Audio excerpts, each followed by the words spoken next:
Hello friends, तो मैं आपका स्वागत करता हूं हमारे इस लेक्चर में जिसमें हम पढ़ रहे हैं यूपीपीएससी का फुल सिलेबस। और ये 32 जो आपके सिलेबस के टॉपिक हैं उसमें से 26वां टॉपिक हम पढ़ने वाले हैं। इसके बाद 6 टॉपिक और बचेंगे हमारे एनवायरमेंटल एंड डेवलपमेंट। दोस्तों, अगर आपने चैनल को सब्सक्राइब नहीं किया है, चैनल पर पहली बार विजिट किया है, तो प्लीज़ इस चैनल को सब्सक्राइब कर लीजिए ताकि ऐसी वीडियोस और ऐसे एग्जाम की आपको जानकारी मिलती रहे। साथ ही अगर आपने टेलीग्राम चैनल ज्वाइन नहीं किया है, जो कि डिस्क्रिप्शन बॉक्स में उसका लिंक है, वहाँ पर आप टेलीग्राम चैनल ज्वाइन कर लीजिए। इसके अंदर हम जो टॉपिक पढ़ने वाले हैं वो environment and development, environmental risk, impact, disaster preparedness, role of institutions, environmental management, disaster mitigation, planning and resource management, prevention and mitigation के बारे में हम लोग पढ़ने वाले हैं। आइए जानते हैं एनवायरमेंटल एंड डेवलपमेंट के बारे में। Environmental consideration are crucial in town planning to ensure sustainable and responsible development. Integrating environmental principle into town planning helps create more resilient, livable and ecological friendly urban spaces. Here are key aspects. तो देखिए दोस्तों, क्या होता है कि अगर आपकी city की आप प्लानिंग की अगर हम बात करते हैं, सिटी प्लानिंग की अगर बात करते हैं और वहाँ पर अगर हम एनवायरमेंटल प्लानिंग को इंक्लूड नहीं करेंगे, जिसके अंदर आपका इकोलॉजिकली आ गया, जो वहाँ की बायोडाइवर्सिटी है वो आ गया, तो कहीं ना कहीं हमें परेशानी देखने को मिलेगी। अर्बन हीट आइलैंड इफेक्ट देखने को मिलेगा, सिटी ज़्यादा गर्म होगी, है ना, उससे एनवायरनमेंट को बहुत ज़्यादा नुकसान होगा और कहीं ना कहीं हमें बीमारियाँ परेशानियाँ देखने को मिलती है। तो कहीं ना कहीं ये टाउन प्लानिंग का ही एक पार्ट है जिसे हम एक तरह से इंक्लूड कर सकते हैं। आइए जानते हैं green infrastructure, urban green spaces, incorporating park, green belts and other green spaces with in urban areas promote biodiversity, provides recreational opportunities and enhance the overall quality of life for residents। तो अगर आप आपकी city के अंदर different जो park हैं, जो garden है, जो बोल सकते हैं कि कोई पॉन्ड है, तालाब है, उसके आसपास का एरिया है, बायोडाइवर्सिटी, कोई बायोडाइवर्सिटी पार्क है, कोई जंगल है ना, उस टाइप की चीज़ें अगर आप अपने सिटी के अंदर इनकॉर्पोरेट करेंगे तो कहीं ना कहीं उससे बायोडाइवर्सिटीज़ को बढ़ावा मिलेगा, रिक्रिएशनल अपॉर्चुनिटी को बढ़ावा मिलेगा, एक ओवरऑल क्वालिटी ऑफ लाइफ, जो वहाँ की एयर प्योर होगी, क्वालिटी ऑफ लाइफ जो रेजिडेंट्स लोग रह रहे हैं उनकी इंक्रीज होगी। Green roofs and walls, encouraging the installation of green roofs and walls on building helps mitigate the urban heat island effect, improve air quality and support energy efficiency। तो अगर हम साथ ही साथ ग्रीन रूफ और wall की तरफ भी काम करेंगे, आजकल क्या हो रहा है कि जनरली जैसे जो दीवार है तो उसी पर गमले इस टाइप से आप गमले लगा देते हैं, है ना, अलग अलग ग्रीन वॉल जिसे हम नाम देते हैं, या रूफ छत के ऊपर भी छोटा मोटा प्लांटेशन होने लगा है ना। खेती बाड़ी भी आजकल जो छोटी मिर्ची वगैरह की खेती आजकल छत के ऊपर भी की जा सकती है ना। तो ये क्या करता है, अर्बन हीट आइलैंड को मिटिगेट करता है। अर्बन हीट आइलैंड क्या होता है कि जो अर्बन एरिया, जो सिटी का जो एरिया होता है, उसका टेम्परेचर जो आसपास का जो सराउंडिंग एरिया है उससे 2 से 4 डिग्री ज़्यादा होता है। तो कहीं ना कहीं यहाँ पर हमें एयर कंडीशनर की ज़रूरत ज़्यादा पड़ती है, जिससे एनवायरनमेंट को जो नुकसान है वो बहुत ज़्यादा देखने को मिलता है। Sustainable transportation, public transportation, designing town and cities to prioritise public transportation और private vehicles help reduce air pollution, traffic congestion and overall environmental impact of transportation. तो अगर हम पब्लिक ट्रांसपोर्टेशन को बढ़ावा देंगे, दोस्तों मेरा एक टॉपिक है BRTS का, अगर आपने नहीं देखा है तो आप RPSC की जो मेरी प्लेलिस्ट है वहाँ पर जाकर देख सकते हैं। उसमें क्या करते हैं कि अगर हम पब्लिक ट्रांसपोर्टेशन को बढ़ावा देंगे और जो नॉर्मल जो खुद के ओन व्हीकल हैं उसको अगर हम रिड्यूस करेंगे, उसको डिमोटिवेट करेंगे, तो कहीं ना कहीं एक तरह से सस्टेनेबल ट्रांसपोर्टेशन को बढ़ावा मिलेगा, एनवायरनमेंट को फ़ायदा मिलेगा। कैसे? आप घर से निकले, आपको एक ऑटो मिला, वहाँ से आपको उसको दिल्ली का एक एग्जांपल, मेट्रो स्टेशन छोड़ दिया, मेट्रो से आप मेट्रो पर पहुँच गए, दूसरी मेट्रो पर उतर गए, वहाँ से नीचे उतरे, रिक्शा पकड़ा और अपने ऑफिस पहुँच गए। आप इसकी जगह अगर खुद के सेल्फ व्हीकल से आते तो आपका जो दाम है वो भी आपको दुगना लगता है और टाइम है वो भी आपको दुगना लगता है। मतलब नॉर्मली अगर आप जाएंगे तो आपको 1 आवर लगेगा, अगर आप मेट्रो से जाएंगे तो आपको 20 to 25 मिनट लगेगा। तो आपके 35 मिनट्स भी बच रहे हैं और इसमें आपका पैसा भी ज़्यादा लग रहा है, उसमें आपका पैसा भी कम लग रहा है। तो हम सस्टेनेबल ट्रांसपोर्टेशन को बढ़ावा दे सकते हैं। Bike and pedestrian infrastructure, planning for safe and accessible bike lanes and pedestrian pathway encourage non-motorized transportation, promoting a healthier lifestyle and reducing carbon emission। तो हम लोग कार्बन इमिशन को कम करते हुए जो फुटपाथ हैं, है ना, जो स्पेशल बाइक लेन्स है, उनको भी बढ़ावा दे सकते हैं, जिससे सस्टेनेबल ट्रांसपोर्टेशन को बढ़ावा मिले।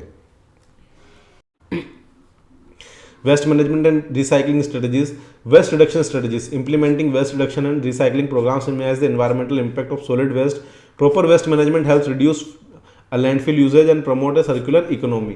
तो जो भी वेस्ट जनरेट हो रहा है उस वेस्ट में से जितना वेस्ट आप यूज़ कर सकते हैं या रिसाइकल कर सकते हैं, है ना, उतना वेस्ट हमें रिसाइकल करना है। उसके बाद जो मिनिमम वेस्ट बनता है उसे ही हमें किसी लैंडफिल के लिए इंसर्नेशन, दो तरीके होते हैं वेस्ट को मैनेजमेंट के लिए। आप घर के शहर के बाहर कोई डंपिंग यार्ड बना देते हैं, वहाँ उस वेस्ट को फेंक देते हैं, या फिर उसको ऑक्सीजन की अनुपस्थिति में जला देते हैं, है ना। ये दो तरीके से वो वेस्ट को आपने यूज़ किया जाता है। तो आप जितना मैक्सिमम जो है देखिए साइकिल इकोनॉमी है ना, तो सर्कुलर इकोनॉमी का मतलब ये है कि जो वेस्ट है, घरों से वेस्ट निकला वो हुआ, वापस वो कन्वर्ट हुआ और वापस वो लोगों के यूज़ के लिए आ गया। तो इस हिसाब से चीज़ें जो हैं वो चलती रहेगी। Composting facilities, incorporated community composting facilities can help divert organic waste from landfill, contributing to soil health and reducing greenhouse gas emission. तो अगर हम कंपोस्टिंग फैसिलिटीज़ को भी प्रोवाइड करेंगे तो उससे ऑर्गेनिक वेस्ट हमें मिलेगा, जो लैंडफिल्स हम बना रहे हैं वहाँ पर सोइल की हेल्थ को भी अच्छा फ़ायदा मिलेगा, reducing greenhouse gas emission, मतलब ग्रीन हाउस का गैस का जो इमिशन है वो भी कम होगा। मतलब हम क्या करते हैं, जो सूखा कचरा है, जो सब्जियों का कचरा है, उसको हम डंपिंग यार्ड में ऐसे अलग से गड्ढों में डालते हैं जिससे कि वहाँ पर हम उससे कंपोस्ट बना सकें। Energy efficiency, green building standards, encouraging the mandating the use of green building standards and energy efficient technology reduce the environmental footprint and buildings। तो आप जो नई बिल्डिंग्स बना रहे हैं वो एनर्जी एफिशिएंट बिल्डिंग आपकी होनी चाहिए। उसके अंदर आप जो है सनपाथ डायग्राम का फॉलो करेंगे, साथ ही आपकी बिल्डिंग की डिज़ाइन ऐसी होगी जिसमें जो नेचुरल रिसोर्सेज है, भले ही वो विंड हो, भले ही वो सन हो, उसकी मैक्सिमम एनर्जी का आप यूज़ करेंगे ताकि आपका जो खर्चा है वो कम से कम आए। साथ ही solar plant, rain water harvesting, इन सिस्टम्स को भी आप अपनी बिल्डिंग में डालेंगे और उसकी रेटिंग कराएंगे। Renewable energy integration, planning for integration of renewable energy sources such as solar panels and wind turbines helps reduce dependence on non renewable energy and lower greenhouse gas emission. तो हम इस type का renewable energy sources जैसे solar panels हो गए, wind turbines हो गए, अगर हम उन्हें हमारे घरों के अंदर इंक्लूड कर लेंगे तो ग्रीन हाउस गैस इमिशन भी कम होगा और उससे कहीं ना कहीं हमें बिजली पैदा करने में भी फायदा होगा। Water conservation and management, water harvesting system. Implementing water harvesting systems such as rainwater harvesting help conserve water resources, reduce the strain on municipal water supplies। तो municipal water supply जहाँ से आती है, जैसे जो भी पॉन्ड है उससे वो पानी उठाते हैं, उसके बाद उसको प्योर करते हैं, है ना, प्योर के जो ट्रीटमेंट प्लांट में बेचते हैं और वहाँ से पाइप के थ्रू आपके घरों में पहुँचता है। अगर आपके यहाँ पर खुद का rain water harvesting system available है तो कहीं ना कहीं पानी आप इकट्ठा करोगे और म्यूनसिपल वाटर सप्लाईज पे डिपेंडेंसी आपकी रिड्यूस होगी। इफिशिएंट इरिगेशन प्रैक्टिस को हमें बढ़ावा देना, अगर वाटर कंजर्वेशन हम चाहते हैं तो जिसके अंदर आता है आपका ड्रिप इरिगेशन, है ना, और क्या नाम है, फंवारा कृषि जिसे हम बोलते हैं, फाउंटेन इरिगेशन, है ना, इस टाइप की जो जिससे क्या होगा कि सस्टेनेबल वाटर मैनेजमेंट को सपोर्ट करेगी और वाटर कंजम्पशन जो है वो मिनिमम होगा। Natural resource production, preservation of natural habitat, town planning should consider the preservation of natural habitat, green corridors and critical ecosystem to maintain biodiversity and support ecological balance. जो natural resources आपके यहाँ पर अलग available हैं, भले ही वो कोई pond हो या फिर आपका कोई जंगल हो, फॉरेस्ट हो, ग्रीन बेल्ट हो जहाँ पर ग्रीनरी हो, बायोडाइवर्सिटी पार्क हो, उनको भी हमें बचाना है और जिससे कि इकोलॉजिकली बैलेंस को सपोर्ट मिले। Flood plain management, implementing strategy to manage flood plains and avoid construction in high risk flood plain, है ना, prevent environment degradation and minimize risk in communities. कई बार क्या होता है, लोग अपने लालच के कारण, जैसे नदी है तो नदी के जो ढलान वाला पट्टा है जहाँ पूर्व में उस एरिया तक नदी आई हुई होती है वहाँ तक भी लोग अपने मकान कंस्ट्रक्ट कर देते हैं, है ना, सस्ते सस्ते ज़मीन, गवर्नमेंट की 12 सालों से कोई बाढ़ नहीं आई, लेकिन नदी का है कि वो नदी उस जगह पर आएगी, तो फ्लड प्लेन पे कंस्ट्रक्शन जो है या हाई रिस्क वाला एरिया वहाँ कंस्ट्रक्शन हमें अवॉइड करना चाहिए। Climate resilience, climate responsive design, considering the potential impact of climate change in town planning helps create more resilient community. This may involve elevating structure in flood prone areas, planting climate resilient vegetation and incorporating other adaptive measures। तो climate को ध्यान में रखते हुए हमें design करना पड़ेगा, जो क्लाइमेट के अकॉर्डिंग जो वेजिटेशन जिस एरिया में जो हो रहे हैं उसको अडॉप्ट करना होगा। अब जैसे मान लीजिए आपके यहाँ पर कपास होती है, या यूपी की अगर हम बात करें तो वहाँ पर मैंगो बहुत ज़्यादा होता है ना, आम बहुत ज़्यादा होता है। अब आप आम की जगह वहाँ पर अगर एप्पल की खेती करने लगें तो वो कहीं ना कहीं परेशानी के कारण बनेगी। तो हमें क्लाइमेट रेजिलेंट वेजिटेशन डिज़ाइन सबका ध्यान रखना पड़ेगा। Heat resilient urban design, implementing urban design strategies to mitigate urban heat island effect such as using reflective materials, increasing green space, help combat rising temperature in urban areas. Urban area का जो temperature है वो बाहर के area से 2 से 4 degree ज़्यादा होता है। अगर उसको हमें कम करना है तो हमें जगह जगह पर ग्रीन स्पेसेस बनाने पड़ेंगे, इंक्रीज करने पड़ेंगे, पेड़ पौधों को बनाना पड़ेगा, रिफ्लेक्टिव मटेरियल्स का हमें यूज़ करना पड़ेगा कंस्ट्रक्शन के अंदर।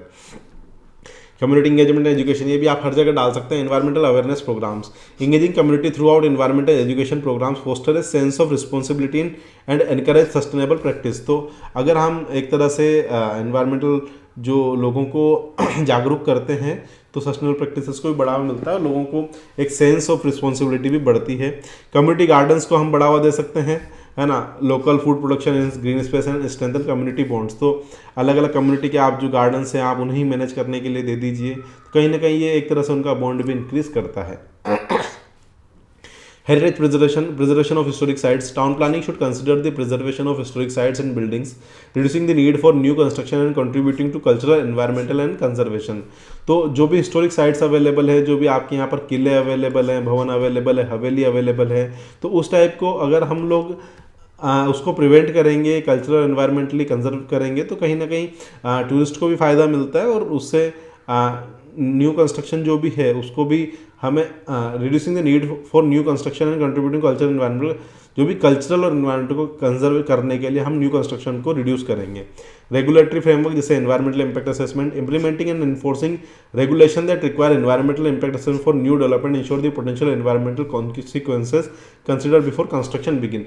तो जो भी छोटे प्रोजेक्ट होते हैं, जैसे मान लीजिए एक मकान बनाना, तो उसमें तो बहुत ज़्यादा जरूरत नहीं पड़ती है, लेकिन अगर आप मान लीजिए पूरी कॉलोनी बना रहे हैं या कोई बड़ा हाईवे, स्पेशली हाईवे बना रहे हैं, तो वहाँ पर आपको ग्रीन नेशनल ट्रिब्यूनल से भी आपको परमिशन लेनी पड़ेगी, EIA की भी आपको परमिशन लेनी पड़ेगी, है ना। EIA करवाना पड़ेगा कि इन्वायरमेंटल पे उस प्रोजेक्ट का इम्पैक्ट कितना आ रहा है, उसको रिटर्न कितना मिल रहा है, तो उसका एक असेसमेंट होता है, वो आपको करवाना पड़ता है। अगर उसमें ये फेल हो जाता है तो फिर हम उसको परमिशन नहीं देते। Smart growth principle, compact development, impressing smart growth principle which emphasize compact and sustainable development, reduce urban sprawl, preserve open space and promote efficient land use. Compact development को बढ़ावा देना पड़ेगा, जिसमें mixed use, land use development होता है, पास के पास ही सारी चीज़ें, कि गार्डन भी पास में ही है, ऑफिसेज भी पास में ही है, घर भी वहीं पर है ना। इस टाइप के जो लैंड यूज़ को, मतलब जो लैंड है उसको इफेक्टिवली यूज़ करने के लिए हमें इस टाइप की चीज़ों को बढ़ावा देना पड़ेगा। एनवायरमेंटल रिस्क, और दोस्तों आप अभी तक मेरा यहाँ तक वीडियो देख रहे हैं और आपने सब्सक्राइब नहीं किया है ना, ये बहुत गलत बात है। प्लीज़ इस चैनल को सब्सक्राइब कर लीजिए। पहले मैं भी नहीं करता था, लेकिन अब करने लगा हूँ, तो आप लोग भी कर लीजिए। साथ ही अगर आपने टेलीग्राम चैनल ज्वाइन नहीं किया है, डिस्क्रिप्शन बॉक्स में, तो टेलीग्राम चैनल ज्वाइन कर लीजिए। और पढ़ते हैं environmental risk. Environmental risk encompass a wide range of threats and challenges posed on environment and by extension to human society and ecosystem. जो भी इन्वायरमेंट के रिस्क होते हैं, है ना, ये किसी भी कारण से होते हैं। नेचुरल प्रोसेस से हो सकते हैं, किसी ह्यूमन एक्टिविटी से हो सकते हैं, और दोनों के कॉम्बिनेशन से भी हो सकते हैं। Understanding the mitigation of environmental risks are essential for sustainable development and the well-being of the planet. Here are some significant environmental risks. आइए जानते हैं कुछ significant environmental risk के बारे में। पहला है क्लाइमेट चेंज। सबसे बड़ा रिस्क जो है वो क्लाइमेट चेंज का है। उसमें सबसे पहला जो है ग्लोबल वार्मिंग। देखिए होता क्या है, ये ओजोन लेयर है ना, तो सन की जो रेज है वो आती है अर्थ की सरफेस पे, टकरा के वो वापस जाती है ना, वापस बाहर निकल जाती है। ठीक है, सन की रेज आएगी, टकरा के बाहर निकल जाएगी। अब क्या होगा, जब हम क्लोरोफ्लोरोकार्बन का यूज़ कर रहे हैं, या बहुत ज़्यादा कार्बन डाइऑक्साइड का, हम CO2 का अगर हम बहुत ज़्यादा यूज़ कर रहे हैं, नाइट्रोजन जो है ना ऑक्साइड, इस टाइप की जो गैसेस अगर बहुत ज़्यादा निकल रही, कार्बन मोनोऑक्साइड, तो ये क्या करती है, इस ओजोन के नियर ये गैसें थोड़ी सी हल्की होती है और आसमान में ऊपर उठ जाती है। तो ये क्या करेगी, आपने देखा धुआं निकलता है ऊपर की साइड उठता आता है, तो ये जो ओजोन लेयर है उसके नीचे एक लेयर बना देती है। अब ये सन की रेस आ तो रही है, लेकिन ये वापस जा रही, तो ये इनको यहीं पर थोड़ा थोड़ा सा ट्रैप करने लग जाएगी, उनका टाइमिंग थोड़ा सा इंक्रीज करने लग जाएगी। इससे क्या होगा कि पूरी की पूरी अर्थ का जो टेम्परेचर है वो इंक्रीज हो रहा है ना। तो इसको ग्लोबल वार्मिंग बोलते हैं। तो ये कहीं ना कहीं बहुत बड़ा चैलेंज है। एक्सट्रीम वेदर इवेंट्स हो रहे हैं, जैसे कि हरिकेन आ रहे हैं, ड्रॉट्स हो रही है, फ्लड आ रही है, वाइल्ड फायर देखने को मिल रही है ना। इस टाइप की चीज़ें भी हमें ये रिस्क है एनवायरनमेंट के।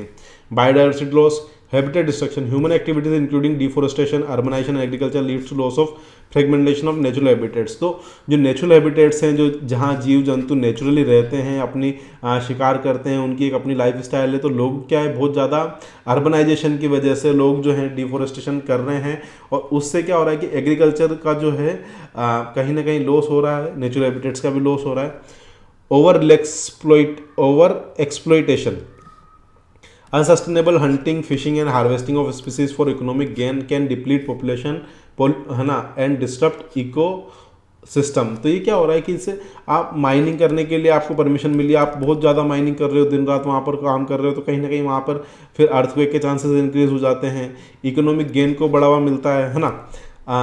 हंटिंग को आप बढ़ावा दे रहे हो, तो कहीं ना कहीं जो बायोडाइवर्सिटी है, जो जीव जंतु हैं जो विलुप्त हो चुके हैं, उनको भी नुकसान होता है। Air pollution, particulate matter and smoke. देखिए आजकल आप, अभी जब मैं वीडियो बना रहा हूँ तो ये सर्दी का बहुत खतरनाक टाइम है, और यहाँ पर आपने स्मोक या जिसे अपन बोलते हैं कोहरा, है ना, ठीक है, कोहरा आपको सब जगह देखने को मिल रहा है। तो ये किस कारण हो रहा है? पार्टिकुलेट मैटर, जो हैवी मैटर्स होते हैं, जो पोल्यूशन होता है, जो धूल के कण होते हैं, वो एनवायरनमेंट वहीं के वहीं जम जाते हैं ठंड के कारण, है ना। तो इंडस्ट्रियल एक्टिविटी से जो धुआं निकल रहा है, ट्रांसपोर्टेशन से जो धुआं निकल रहा है, इससे क्या हो रहा है कि ग्राउंड लेवल पे ओजोन, है ना, रेस्पिरेटरी और कार्डियोवैस्कुलर डिजीज इश्यूज हमें देखने को मिल रहे हैं, सांस से और हृदय से संबंधित जो परेशानियां वो देखने को मिल रही है। ग्रीन हाउस गैस इमिशन, है ना, क्लाइमेट चेंज में हम कंट्रीब्यूट कर ही रहे हैं। Human activities directly impact air quality and human health. तो भले ही वो कोई टायर जलाना हो, गाड़ियों का यूज़ करना हो, एसी का यूज़ करना हो, इससे ग्रीन हाउस गैस का एमिशन हो ही रहा है, और कहीं ना कहीं हम लोग ग्लोबल वार्मिंग में कंट्रीब्यूट कर रहे हैं। Water scarcity and pollution, water pollution, contamination of water bodies by industrial discharge, agriculture runoff and improper disposal of waste can jeopardize water quality and harm aquatic ecosystem. तो water pollution भी एक तरह से हम बात कर सकते हैं कि वाटर बॉडीज़ का कंटेमिनेशन, जो एग्रीकल्चर रन ऑफ है या जो वेस्ट है, उसको इम्प्रॉपर तरीके से अगर हम डिस्पोज कर रहे हैं, तो कहीं ना कहीं वाटर की क्वालिटी भी हार्म होती है और एक्वेटिक इकोसिस्टम भी उससे अफेक्ट होता है। Over extraction, excessive withdrawal of water for agriculture industry and domestic use can lead depletion of aquifers and surface water sources. तो एक्वीफर मतलब जमीन के अंदर का जो पानी का सोर्स होता है उसे एक्वीफर बोलते हैं, और सरफेस जो तालाब वालाब होते हैं सरफेस वाटर सोर्स होते हैं। जब जो आप बहुत ज़्यादा पानी आप यूज़ कर रहे हो एग्रीकल्चर पर्पज़ के लिए, तो कहीं ना कहीं ये बहुत बोल सकते हैं कि परेशानी का कारण बन सकता है। वाटर लेवल आपका नीचे जा सकता है और बाद में पानी से संबंधित परेशानी देखने को मिल सकती है। लैंड डिग्रेडेशन, डिफॉरेस्टेशन, जब आप वनों को हटाते हैं या जंगलों को काटते हैं, है ना, एग्रीकल्चर पर्पस के लिए, लॉगिंग के लिए, सोइल इरोजन देखने को मिलता है, बायोडाइवर्सिटी का लॉस होता है, साथ ही लोकल इकोसिस्टम का भी लॉस होता है। सोइल इरोजन हमें देखने को मिलता है, अगर पेड़ नहीं रहेंगे तो एग्रीकल्चर प्रैक्टिस से सोइल इरोजन को बढ़ावा मिलता है, जिससे कि फर्टिलिटी और उस ज़मीन की फर्टिलिटी और मतलब हमें बंजर भूमि देखने को ज़्यादा मिलती है अगर सोइल इरोड हो रही है तो वहाँ पर। Ocean acidification, carbon dioxide absorption. The absorption of excess carbon dioxide by the ocean results in increasing acidity, posing a threat to marine life, particularly organisms with calcium carbonate shells and skeleton. तो बहुत ज़्यादा ship अगर हम समुद्र के अंदर चला रहे हैं, या बहुत ज़्यादा चीज़ें अगर हम समुद्र के अंदर एक्टिविटीज़ कर रहे हैं, उस कारण से क्या हो रहा है कि जो वहाँ का जो वाटर है वो एसिडिक हो रहा है, और कहीं ना कहीं मरीन लाइफ को उससे अफेक्ट हो रहा है। Coral bleaching, elevated sea temperature lead the explosion of symbiotic algae from coral, causing coral bleaching and in severe cases the death of coral reefs. जैसे जैसे सी का टेम्परेचर बढ़ रहा है, तो जो एल्गी है, जो कोरल एल्गी जो है ना, जैसे कोरल ब्लीचिंग हमें देखने को मिल रही है, और जो कोरल रीफ से जो वहाँ के जो एल्गी है, जो समुद्री जीव जंतु हैं, उनका हमें मृत्यु हमें ज़्यादातर देखने को मिलती है। कई बार आप देखेंगे समुद्र तट पर बहुत सारी मछलियाँ एक साथ मरी हुई मिलती है, तो ये कहीं ना कहीं इसका कारण है। Nuclear accidents and radio active contamination, तो एनवायरनमेंट में ये भी परेशानी का कारण बन सकते हैं कि न्यूक्लियर पावर प्लांट एक्सीडेंट्स और malfunctions at nuclear power plant can lead to the release of radioactive material posing severe environmental and human health risk. तो अगर एक्सीडेंट हो जाता है न्यूक्लियर से रिलेटेड, है ना, तो कहीं ना कहीं एनवायरमेंटल को बहुत ज़्यादा रिस्क हो सकता है रेडियो एक्टिव जो भी रिलीज होगा उसके कारण। Improper disposal of nuclear waste, inadequate disposal of radioactive waste can result in long term contamination of soil, water and air. अगर आप उसको सही से डिस्पोज नहीं कर रहे हो तो उससे वाटर, एयर और सोइल तीनों जो हैं वो कहीं ना कहीं हमें कंटेमिनेट होते हुए मिलेंगे, और बाद में हमें इसमें परेशानियाँ देखने को मिल सकती है। साथ ही रिस्क क्या है? Natural disaster, earthquake, tsunami and volcanic eruption. Natural events can cause catastrophic environmental damage leading to loss of life, destruction of infrastructure, long term environmental consequences. जब अर्थक्वेक आता है और साथ में अगर उसमें सुनामी भी मिल जाती है, वोल्केनिक इरप्शन भी अगर हमें देखने को मिलता है, तो बहुत ज़्यादा इंफ्रास्ट्रक्चर का लॉस होता है, लॉन्ग टर्म एनवायरमेंटल कॉन्सिक्वेंसेज हमें देखने को मिलते हैं। Hurricane and cyclone, intense tropical storms can cause wide spreading flooding, landslide and damage to ecosystem. तो अगर कोई तूफान आ रहा है, कोई भंवर आ रहा है, तो उससे भी कहीं ना कहीं फ्लडिंग, बाढ़ आने की संभावना बढ़ जाती है, लैंडस्लाइड होती है और इकोसिस्टम को डैमेज होता है। emerging environmental pollution, microplastic, small plastic particles often resulting from breakdown of larger plastic item can contribute water bodies and harm marine life। छोटे छोटे जो पानी के प्लास्टिक के जो हम बोलते हैं ना, दूध के थिल लाते हैं तो थोड़ा सा छिलका फाड़ते हैं उसमें से, कहीं ना कहीं ये जो है डिग्रेडेट होने में बहुत टाइम लेता है। तो बड़ा वाला तो क्या है कि वो वापस चला जाएगा, है ना, अगर मान लीजिए सही से उसका मैनेज हो रहा है। लेकिन छोटे छोटे जो है ये कहीं ना कहीं बहुत ज़्यादा नुकसान पहुंचाते हैं, वाटर बॉडीज़ में क्लॉग कर देते हैं। Chemical pollutants, persistent organic pollutants and emerging contaminants such as pharmaceuticals, endocrine disrupting chemicals can pose risk to the ecosystem and human health। तो इस टाइप के जो केमिकल पोल्यूटेंट्स हैं कहीं ना कहीं वो एक ह्यूमन हेल्थ के लिए रिस्क का भी काम करते हैं। Invasive species, introduction to non native species, human activities including trade and travel can introduce non-native species to new environment leading to competition with native species, habitat degradation and biodiversity loss, है ना। तो ऐसी चीज़ों को हम include कर रहे हैं जो उसकी मतलब पुराने टाइम से नहीं है, कोई नई नई आपने फसल उगाने लगे, नई नई प्रैक्टिसेस, तो कहीं ना कहीं उससे क्या है कि हैबिटेट का डिग्रेडेशन होता है, बायोडाइवर्सिटी का लॉस होता है। Addressing environmental risk requires a combination of policies, international cooperation, technological innovation, industrial action, sustainable development practices, conservation efforts, and global initiatives are essential to mitigate the impact of risk and promote healthier and more resilient planet। तो अगर आप एक अच्छी पृथ्वी की कल्पना करते हैं, एक अच्छी हेल्दी पृथ्वी की कल्पना करते हैं, तो कहीं ना कहीं हमें इसका ध्यान रखना पड़ेगा।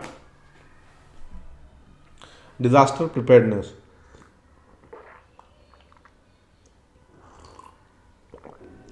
दोस्तों डिज़ास्टर प्रिपेयर्डनेस की अगर मैं बात करूं और आपने अभी तक सब्सक्राइबर नहीं किया है तो ये बहुत ही गलत बात है।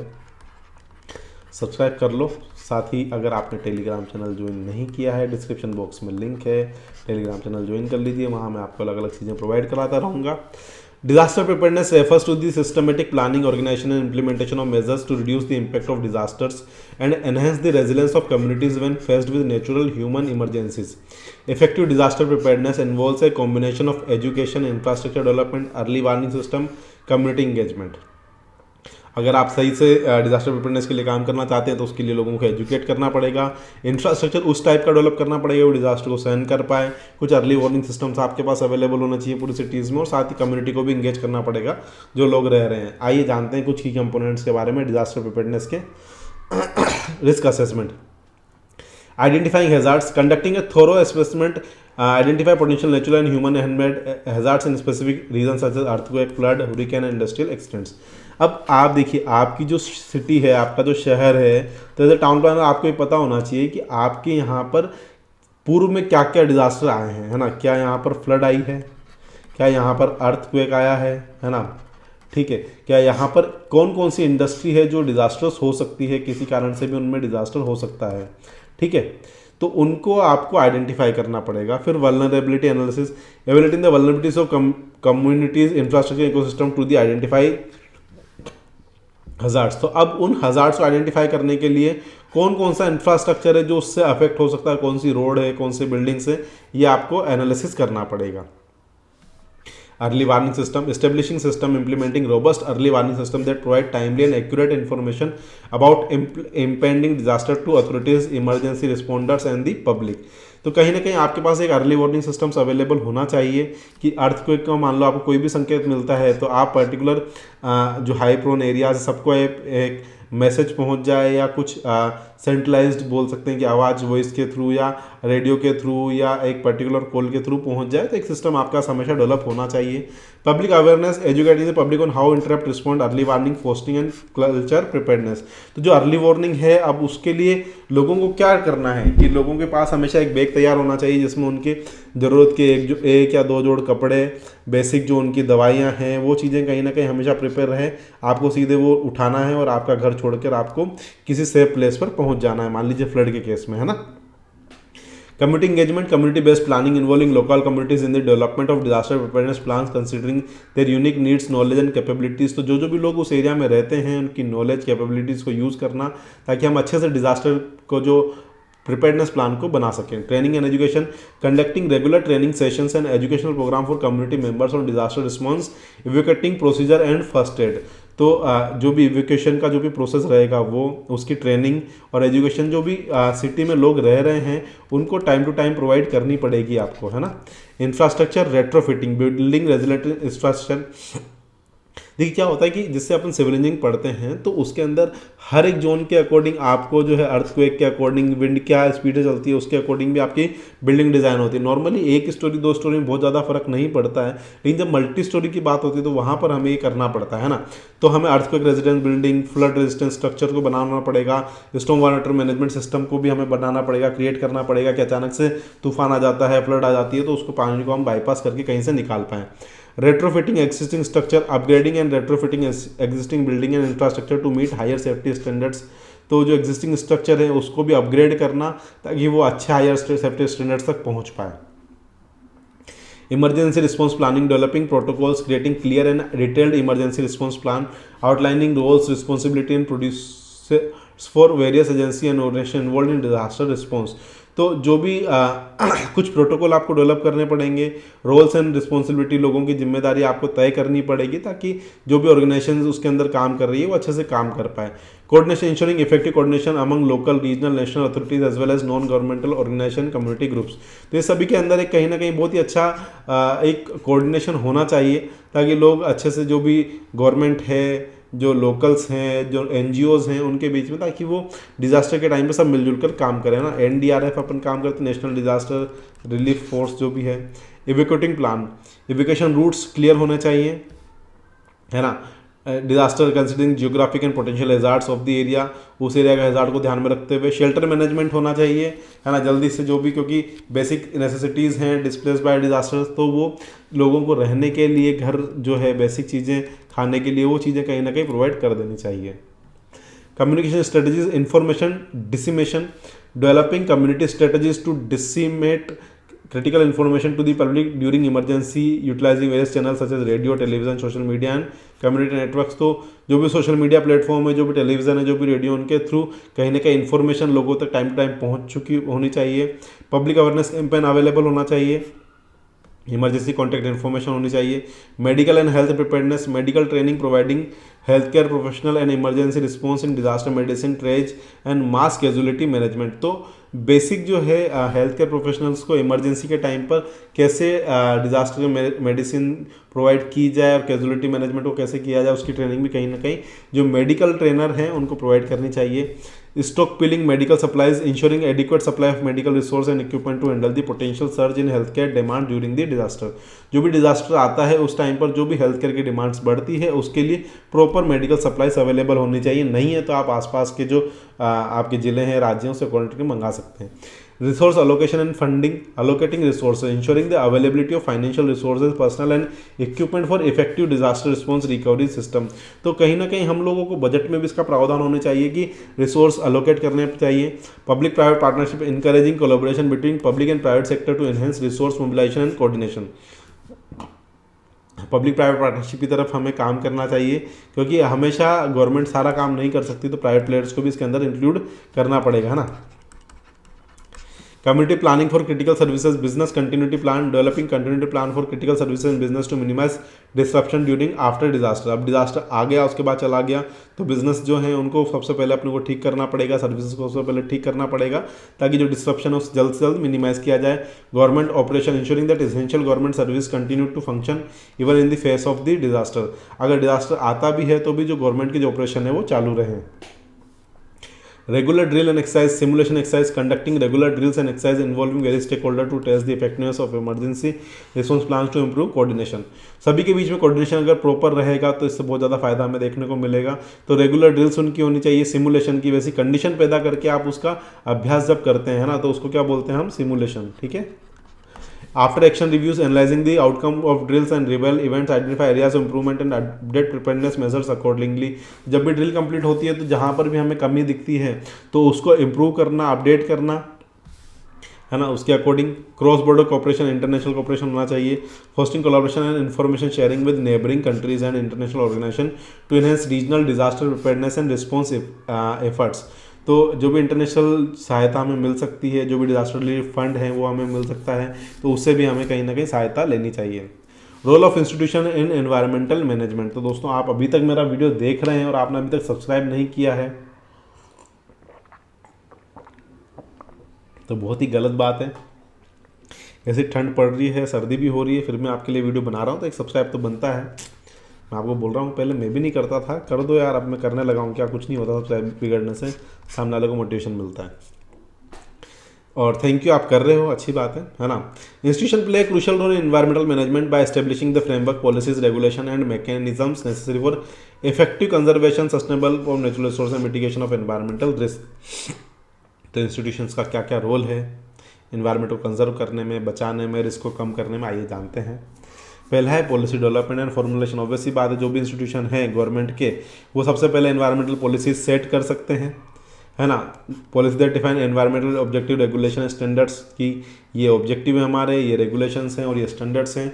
These policies guide actions and intervention to address environmental challenges. तो इनके अंदर क्या क्या एनवायरमेंटल परेशानियां हो सकती है, क्या क्या चेंजेस हो सकते हैं, उनको गाइड करने के लिए पूरी की पूरी एक पॉलिसी होनी चाहिए। Regulatory oversight, enforcement of environmental laws. जो भी एनवायरमेंटल लॉ है, भले ही वो एयर पोल्यूशन का लॉ हो, भले ही वो वाटर पोल्यूशन का लॉ हो, भले ही वो क्या नाम है लैंड पोल्यूशन का लॉ हो, वो आपको कहीं ना कहीं इन्फोर्स कराने पड़ेंगे, अच्छे से यूज़ करना। सबसे ज़्यादा करप्शन जो है वो यही होता है कि लोग क्या करते हैं कि यार अरे यार धुआं ही तो छोड़ रहे हैं, वो सामने वाला भी कन्विंस हो जाता है, तो कहीं ना कहीं वो उसके लिए परमिशन अलाउ करते। तो इस पर हमें बहुत ज़्यादा स्ट्रिक्टली काम करना है। Institutions such as environmental protection agencies enforce regulation and laws aimed to preventing pollution, conserving biodiversity and promoting sustainable resources law। तो जो भी सस्टेनेबल रिसोर्स यूज़, जो भी हमारे पास बायोडाइवर्सिटी को कंजर्व करना, पोल्यूशन को प्रिवेंट करना, है ना, और जो भी रिसोर्सेज हैं उसको सस्टेनेबली यूज़ करना। Permitting and compliance, regulatory bodies issues permit, monitor, compliance with environmental standards and take enforcement action against those who violate regulation. जो भी रेगुलेशन का वायलेट करेंगे उनके खिलाफ उचित कार्रवाई की जाएगी। Natural resource management, resource allocation and planning. Institutions are responsible for managing natural resources including land, water, forest and fisheries. This involves developing sustainable resources management plans and allocating resource based on ecological and social consideration। तो हमें कहीं ना कहीं resources को allocate करना पड़ेगा, land, water, fisheries, है ना, जो भी है उनको, जो भी हमारे पास रिसोर्सेज अवेलेबल हैं उनको मैनेज करना पड़ेगा, है ना। उसके लिए sustainable management, resource management plans को भी डेवलप करना पड़ेगा और इकोलॉजिकल सोशल कंसिडरेशन को ध्यान में रखते हुए वाइल्ड लाइफ को कंजर्व करना है। वाइल्ड लाइफ कंजर्वेशन ऑर्गेनाइजेशन में focus on protecting and conservation wildlife through establishment and management of protected area, anti poaching efforts and habitat restoration, research and monitoring. Environmental monitoring institution conduct research and monitor environmental condition to assess the health of ecosystem, track changes over time and identify emerging issues. Scientific research institution contribute to scientific knowledge related to environment process, impact of human activities and innovative solution for sustainable environmental management. तो कहीं ना कहीं हमें scientific research को भी बढ़ावा देना पड़ेगा, फंड प्रोवाइड करने पड़ेंगे ताकि जो भी सस्टेनेबल एनवायरमेंटल मैनेजमेंट से रिलेटेड रिसर्च हो रही है उनको बढ़ावा मिले, है ना। साथ ही एनवायरमेंटल जो इकोसिस्टम है उसको भी मॉनिटर करना पड़ेगा। पब्लिक अवेयरनेस एंड एजुकेशन, ये आप हर जगह लिख सकते हैं। एजुकेशन कैंपेन्स आपको प्रोवाइड करने पड़ेंगे, इससे एनवायरमेंटल के जो इश्यूज हैं, जो कंजर्वेशन प्रैक्टिसेस हैं और सस्टेनेबल बिहेवियर्स हैं, उनके प्रति जो लोग हैं वो जागरूक हो सकें। तीनों का नाम लिखना है, environmental issues, conservation practice, sustainable behaviours. Environmental education programmes, education institution play a role in integrating environmental education into schools curricula, fostering a sense of environmental responsibility among students. तो कहीं ना कहीं जब बचपन में ही अगर हम उसको, हमारी जो बुक्स हैं उसके अंदर अगर हम अच्छे से उसको प्रोवाइड कर देंगे तो वो कहीं ना कहीं हमें देखने को मिलेगा, है ना। तो अगर आपने बेसिक बुक्स के अंदर ही उस चीज़ों को प्रोवाइड कर दिया, एनवायरमेंटल की जो चीज़ें हैं वो लिख दी कि ये ऐसा करना चाहिए, ऐसे नहीं करना चाहिए, पानी सेव करना चाहिए, वेस्ट नहीं करना, बच्चों को सिखा दिया, तो कहीं ना कहीं वो आगे जाने में बहुत फ़ायदा मिलेगा।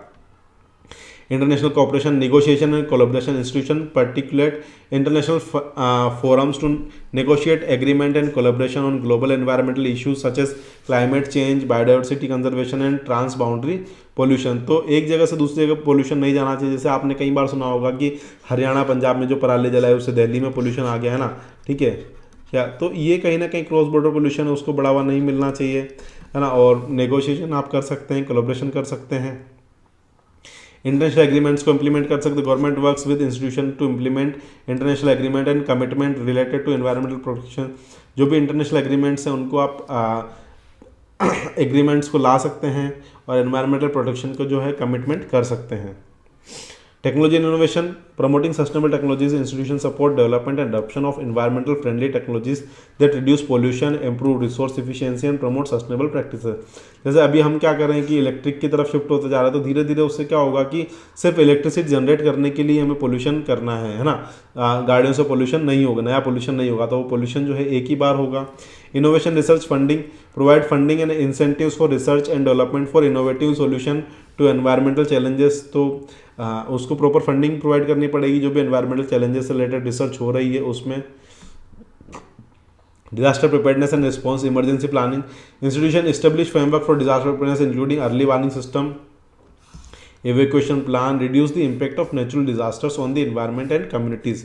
तो अगर हम proper disaster management emergency plan अगर हम प्रोवाइड करेंगे जिसके अंदर अर्ली वार्निंग सिस्टम, प्रिपेयर्डनेस, क्या एवेक्यूएशन है, वो सारी चीज़ें, साथ ही coordination of disaster response, environmental management institution coordinate response to environmental emergency such as spills, chemical accident, natural disaster. तो जो भी नेचुरल डिजास्टर हो सकते हैं, ऑयल स्पिल होता है, केमिकल एक्सीडेंट्स होते हैं, तो उनके प्रति जो है एनवायरमेंटल मैनेजमेंट जो इंस्टीट्यूशंस हैं वो प्रॉपर कोऑर्डिनेट करें और जो भी एक्चुअल रिक्वायरमेंट है वो जल्दी से जल्दी प्रोवाइड करें। Economic instruments and incentives, market based approach, institution में implement economic instrument such as emission trading system and environmental taxes to encourage business to adopt cleaner more sustainable practices. Actually होता क्या, carbon trading होती है एक तरह से, तो उसमें मार्केट बेस्ड अप्रोच आजकल ये चल रही है। जैसे मान लीजिए अमेरिका है और ये इंडिया है ना। अब अमेरिका में बहुत सारी फैक्ट्री हैं जिनसे पोल्यूशन बहुत ज़्यादा होता है ना, लेकिन उनके पास पैसा बहुत है। भारत में ऐसी फैक्ट्रियाँ कम है जिससे पोल्यूशन कम होता है, लेकिन इनके पास क्रेडिट है, मान लीजिए इसको 5 क्रेडिट मतलब 500 टन कार्बन का वो इमिशन कर सकते हैं, और ये भारत जो है केवल 400 या 350 टन ही कर रहा है, तो ये 1.5 क्रेडिट अमेरिका को दे देगा कि ओवरऑल पोल्यूशन हम इतना कर सकते हैं, इतना लाभ है, उसके बदले में ये कुछ मनी, कुछ सप्लाई जो है वो इंडिया को देगा। तो इस टाइप की ट्रेडिंग मार्केट बेस्ड अप्रोच को हम अपना सकते हैं, फिक्स कर सकते हैं चीज़ें। Subsidies and incentives, government use financial incentives, subsidies to promote environmental friendly technology practices and industries। तो जो भी टेक्नोलॉजी है, जो भी एनवायरमेंटल फ्रेंडली होंगी, इससे एनवायरमेंट को फ़ायदा होने वाला है, उनके लिए गवर्नमेंट सब्सिडीज प्रोवाइड करा सकती है। Community engagement and participation, stakeholder involvement, institution facilitate the participation of local communities, indigenous groups and other stakeholder decision making process related to environmental management। तो जो भी environmental management से related issues हैं, जो भी परेशानियां हैं, तो वो communities अगर वहाँ पर अच्छे से काम करेंगे तो उसको कहीं ना कहीं वो सोल्व कर सकते हैं। Community based conservation, supporting community lead initiative for conservation and sustainable management. Sustainable management के लिए कहीं ना कहीं हम अच्छे से रिसोर्स मैनेजमेंट जो है वो अच्छे से कर सकते हैं। कम्युनिटी बेस्ड लीड जो कम्युनिटी की तरफ से, अगर मान लीजिए कोई इनिशिएटिव आता है कि हम जो इस गार्डन की देखभाल हम करेंगे, है ना, नए गार्डन हम बनाएंगे, तो ऐसे इनिशिएटिव को हम बढ़ावा देते हैं। Capacity building, training and capacity development, institution invest in training programmes to build capacity of government officials, professional and community members in environmental management practices. तो जो भी एनवायरमेंटल मैनेजमेंट प्रैक्टिसेस हैं उसके अंदर कम्युनिटी का जो ट्रेनिंग है, कैपेसिटी बिल्डिंग है, उसको बढ़ावा दिया जा सकता है गवर्नमेंट की तरफ से भी और इंस्टीट्यूशन की तरफ से भी। Technical assistance, providing technical assistance expertise to support the implementation of environmental projects and initiatives. जो भी एनवायरमेंटल प्रोजेक्ट्स हैं, इनिशिएटिव्स हैं, उनके लिए टेक्निकल असिस्टेंट्स हम प्रोवाइड कर सकते हैं। Legislative frameworks, environmental legislation, establishing and updating legislative frameworks that define environmental rights, responsibilities and penalties for non compliance. Policy integration, integrating environmental consideration into broader legal framework, including land use planning, energy and transportation policies. In summary, institutions play a multifaceted role in environmental management, ranging from policy formulation and regulation to research, education and मतलब legislative मतलब कानून को भी आपको उसमें include करना है। जो भी पॉलिसीज़ आप बना रहे हैं उसके अंदर, है ना, एक लीगल फ्रेमवर्क के अंदर वो सारी चीज़ें हैं, जो एनर्जी है, प्लानिंग है, ट्रांसपोर्टेशन पॉलिसीज़ हैं, वो ध्यान में रखना है कि एनवायरनमेंट को कम से कम नुकसान पहुंचाए, या एनवायरनमेंट को ध्यान में रखते हुए वो पॉलिसीज़ लीगल फ्रेमवर्क में बनाई जाए, है ना। Environmental challenges and promote sustainable development, sustainable development को भी बढ़ावा मिलता है अगर जो अपने इंस्टीट्यूशन है वो अच्छे से काम करेंगे तो। Disaster mitigation, planning and resource management, आइए जानते हैं। दोस्तों, आप अभी तक मेरा वीडियो देख रहे हैं और आपने अभी तक सब्सक्राइब नहीं किया है तो बहुत ही गलत बात है। प्लीज़ इस चैनल को सब्सक्राइब कर लीजिए। साथ ही अगर आपने टेलीग्राम चैनल ज्वाइन नहीं किया है तो डिस्क्रिप्शन बॉक्स में लिंक है, वहाँ पर आप टेलीग्राम चैनल ज्वाइन कर सकते हैं। Disaster mitigation planning and resource management. Disaster आ गया तो उसे मिटिगेशन करना है, प्लानिंग करनी है, रिसोर्स जो अवेलेबल है उनका मैनेजमेंट करना है ना। एक comprehensive strategy aim to reducing the impact of disaster in building resilience in communities. Mitigation involves action taken before disaster occurs the minimise its effect and enhance community ability to withstand recover from event. Effective planning resource management are crucial implementing mitigation measures.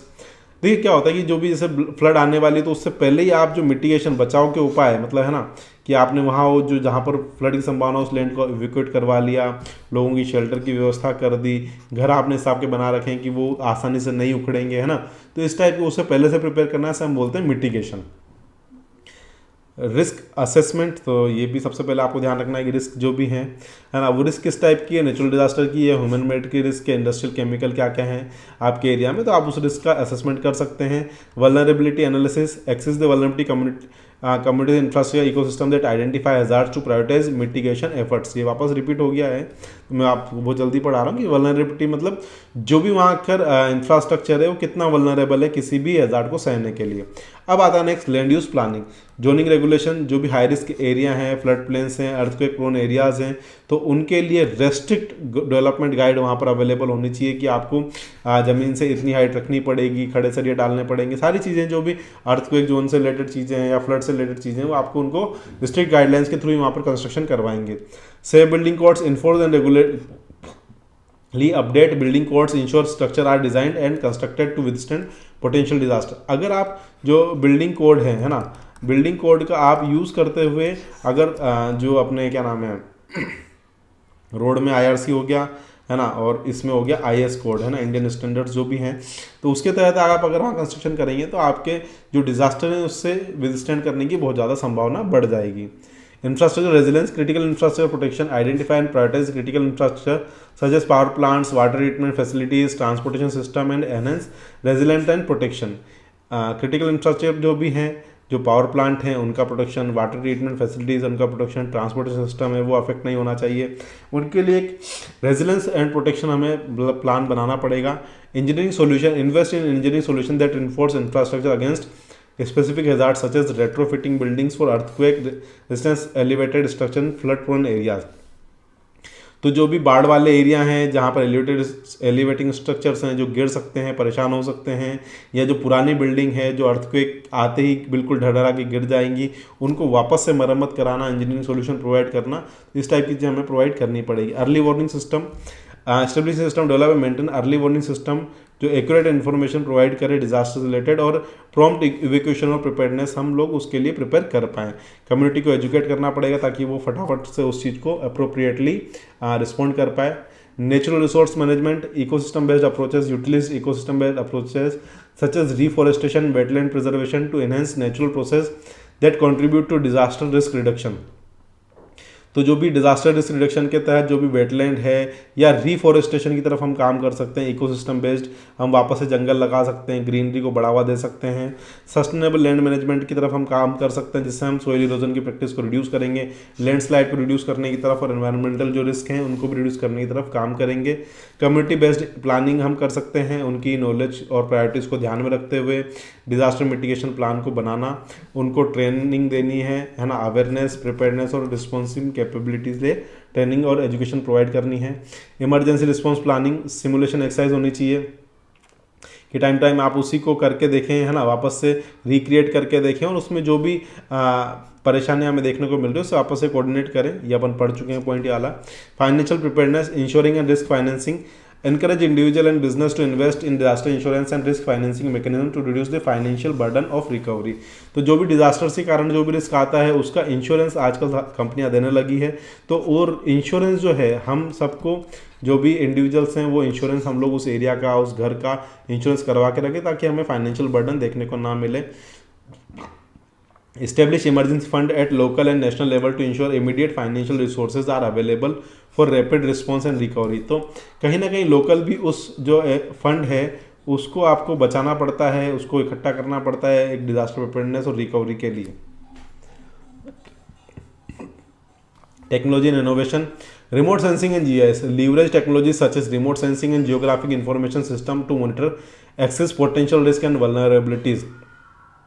तो हम technology का use करते हुए, जैसे GIS है, इनका use करते हुए हम जो भी पोटेंशियल रिस्क और वल्नरेबिलिटीज़ हो सकती है उसको पहले से एक्सेस करेंगे और उसके लिए इनोवेटिव सॉल्यूशन जो रिसर्च और डेवलपमेंट के माध्यम से निकालने का प्रयास करेंगे।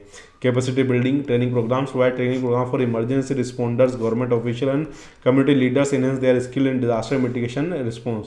तो जो भी कम्युनिटी के लीडर्स हैं जो इमरजेंसी के टाइम पर रिस्पॉन्स करते हैं उनको प्रॉपर ट्रेनिंग और इंसेंटिव्स प्रोवाइड करने पाएँ। साथ ही technical assistant for technical assistance and expertise to support local government and communities in implementing effective mitigation measures. तो जो भी शुरुआती मेजर्स, मतलब उससे पहले जो समस्या आने वाली उससे पहले के जो मिटिगेशन प्लान है उसकी तरफ अगर हम टेक्निकल असिस्टेंस गवर्नमेंट की तरफ से प्रोवाइड की जाएगी तो कहीं ना कहीं वो भी हेल्प करेगा।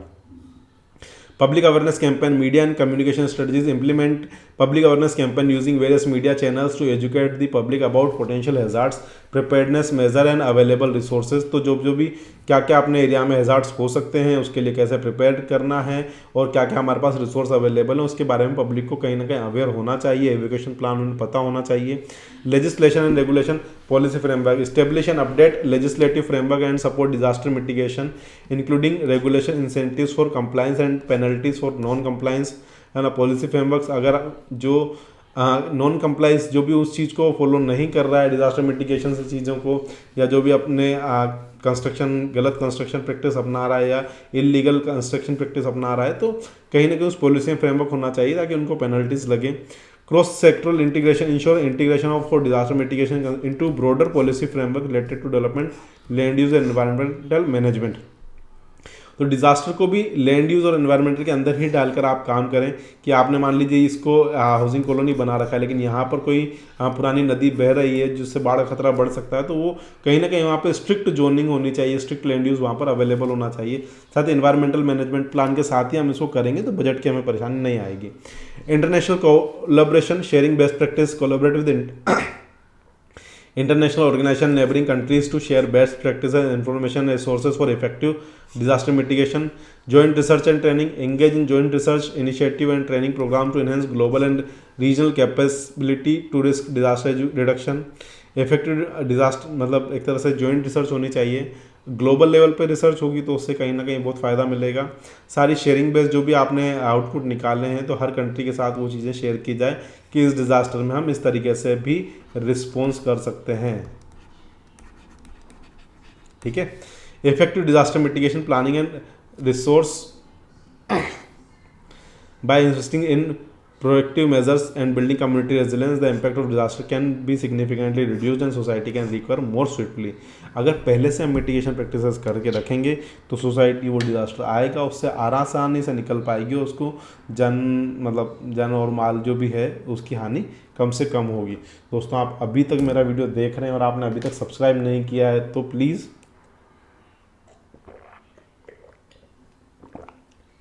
आप इस चैनल को सब्सक्राइब कर लीजिए, है ना।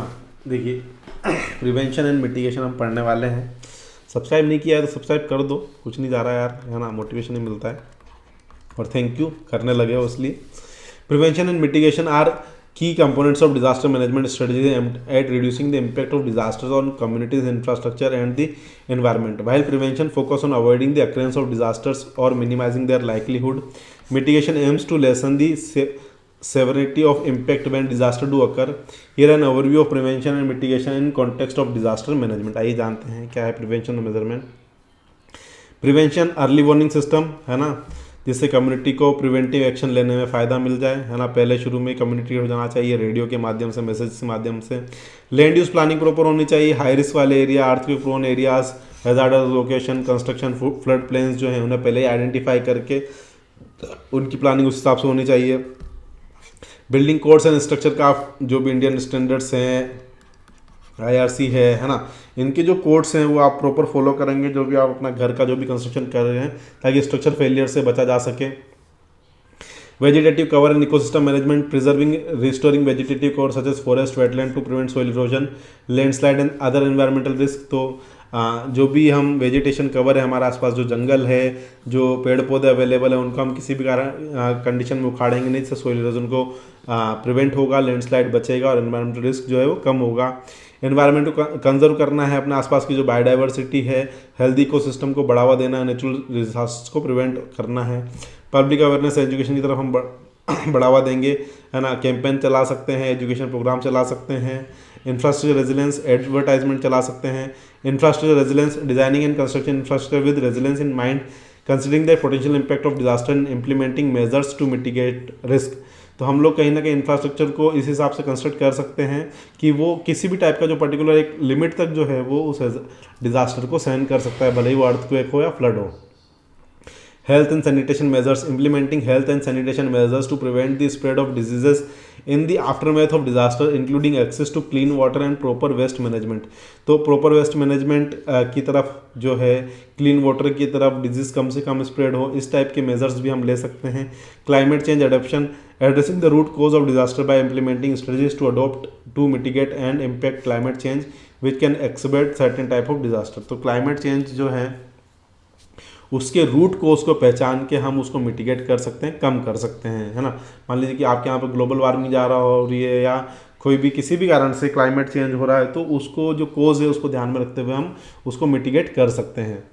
मिटिगेशन, अब मिटिगेशन की तरफ जानते हैं। इंफ्रास्ट्रक्चर रेट्रोफिटिंग, जो पुराने ढर्रे वाले जो मकान बचे हैं जो गिर सकते हैं, तो उनको एक इंजीनियरिंग सॉल्यूशन प्रोवाइड करना जिससे वो अर्थक्वेक और फ्लड के लिए अच्छे से रेजिलेंट्स हो सकें। इकोसिस्टम बेस्ड अप्रोच होनी चाहिए कि जो नेचुरल प्रोसेस हैं, है ना, रिफॉरेस्टेशन हो गया, वेटलैंड रिस्टोरेशन हो गया, आर्द्र भूमि जो होती है ना जहाँ पर पशु पक्षी आते हैं, या जो पर जो तालाब वाला आपके पास का एरिया होता है, दलदलीय भूमि होती है वो, है ना, उसको हम लोग बचा सकते हैं, एनहेंस कर सकते हैं। कम्युनिटी बेस्ड प्लानिंग कर सकते हैं उनकी नॉलेज, नीड और प्रायोरिटी को ध्यान में रखते हुए, है ना। इमरजेंसी रिस्पॉन्स सिस्टम हमेशा जो डेवलप कर सकते हैं एक इफेक्टिव तरीके से। फाइनेंशियल प्रिपेयर्डनेस आपकी हमेशा होनी चाहिए, अलग से फंड होना चाहिए रैपिड रिस्पॉन्स एंड रिकवरी के लिए। फाइनेंशियल रिसोर्सेज हमेशा अवेलेबल होना चाहिए और उनको कोऑर्डिनेट करना पड़ेगा दूसरे एनवायरनमेंट के साथ, है ना, या लैंड यूज प्लानिंग के साथ। तो वो फंड कहीं ना कहीं उस एरिया वाइज जो फंड है उसको यूज़ कर सकते हैं। कैपेसिटी बिल्डिंग की तरफ काम करना पड़ेगा गवर्नमेंट ऑफिशियल, कम्युनिटी लीडर्स और skills in disaster mitigation and response, जो डिजास्टर मिटिगेशन रिस्पॉन्स में स्किल तरीके से काम करते हैं। Research and innovation, investing in research and development for innovative technologies and solution that enhance disaster resilience and improve early warning system. तो early warning systems जो हैं इस टाइप की रिसर्च और इनोवेशन को बढ़ावा देना पड़ेगा जो डिजास्टर रेजिलेंस हो, इम्प्रूव कर सके, अर्ली वार्निंग सिस्टम्स को बता सकेगी ताकि हम उसको पहले ही मिटिगेट कर पाएँ। Cross sectoral integration, integrating disaster mitigation consideration into broader policy framework related to development, land use and environmental management. तो मैंने आपको बताया डिजास्टर मिटिगेशन को हमें जो एनवायरमेंटल पॉलिसी बना रहा है उसमें भी ऐड करना है, लैंड यूज पॉलिसी में भी ऐड करना है, डेवलपमेंट में भी ऐड करना है। तो उससे क्या होगा, फंड की जो परेशानी है वो खत्म हो जाएगी। आप डिजास्टर को अलग से लेके बनाओगे तो वो नहीं होगा कि अलग से फंड होगा तो आप लिमिटेड फंड दोगे ना। एनवायरमेंट का फंड भी उसमें यूज़ कर सकते हैं, लैंड यूज़ का फंड भी यूज़ कर सकते हैं, डेवलपमेंट फंड भी यूज़ कर सकते हैं।